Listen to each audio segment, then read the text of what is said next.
सारी ऐसी आवाजें हैं जो तालिबान के खिलाफ में बुलंद हो रही हैं। बिल्कुल हो रही है, प्रोटेस्ट हो रहे हैं इधर।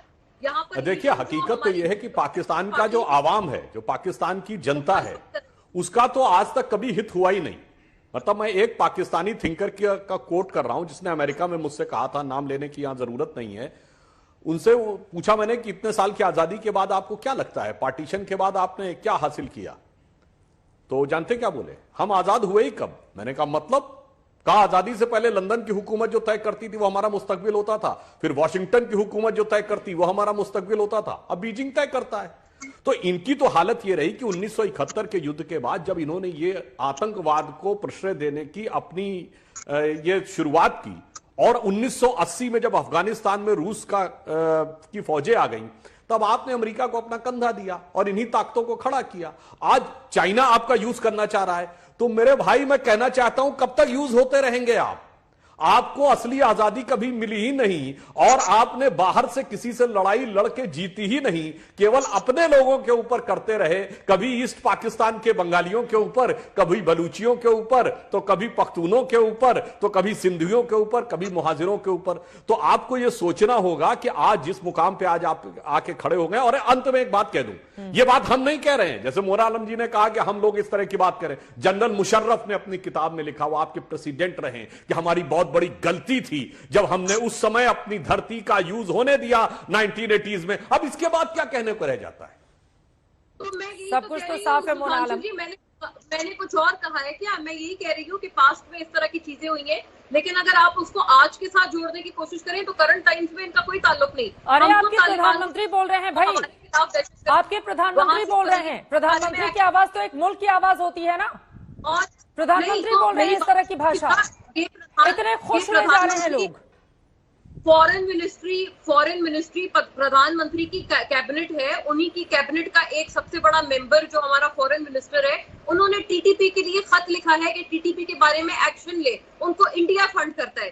गुलामी की जंजीरें अगर हमने कभी तोड़ी हैं तो 1947 में तोड़ी हैं, जब भारत के साथ हमने जिस गुलामी में हमें जकड़ा हुआ था, उस चीज से हमने जान छुड़ाई है। एक दफा तोड़ी है हमने गुलामी की जंजीरें, उसके अलावा नहीं तोड़ी है। और अगर आप कह रहे हैं ना कि हमें हकीकी आजादी कभी नहीं मिली, तो आप जरा अपने यहाँ पर निकलकर कभी मुसलमानों से, दलित से पूछें, उनको कभी मिली है हकीकी आजादी? कश्मीर से पूछें, उनको मिली है हकीकी आजादी?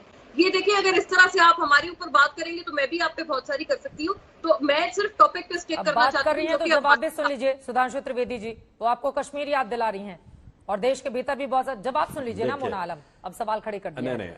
जी जरूर सुनाइए। देखिए, आपने कहा कि आजादी की बात, पहली बात तो आपको मुस्लिमों की बात करनी हो तो मैं फिर आपको सिर्फ यही कोट किए देता हूं कि सिर्फ किसी भारत के व्यक्ति ने नहीं कहा ना, बीजेपी के व्यक्ति ने कहा।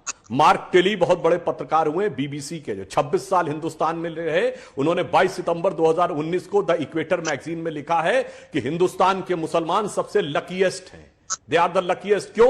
उन्होंने लिखा चूंकि वो अपने मजहब में जैसे चाहे इबादत कर सकते हैं। उन्होंने एग्जाम्पल दिया कि मैं दिल्ली के निजामुद्दीन एरिया में रहा, एक तरफ हजरत निजामुद्दीन औलिया की दरगाह और उसके सामने तबलीगी जमात का ऑफिस था। उन्होंने कहा कोई मुस्लिम देश होता तो 26 साल ये दोनों एक साथ नहीं रह सकते थे। ये इसलिए हिंदुस्तान के मुसलमान सबसे लकी हैं कि वो यहां पर रह सकते हैं। अब ये बताइए, हमारे जमाने में जहां सूफी मजारे होती थी, सूफियों के 4 सिलसिले थे, नक्शबंदी, सोहरावर्दी, चिश्ती और कादरी। आज कितने बचे कश्मीर में? कितने बचे अफगानिस्तान में? और कितने बचे पाकिस्तान में? बताइए। सब कुछ तो खत्म हो गया। चाहे बड़े से बड़े गायक रहे हो, फनकार रहे हो या शायर रहे हो, अब कितने होते हैं पाकिस्तान में?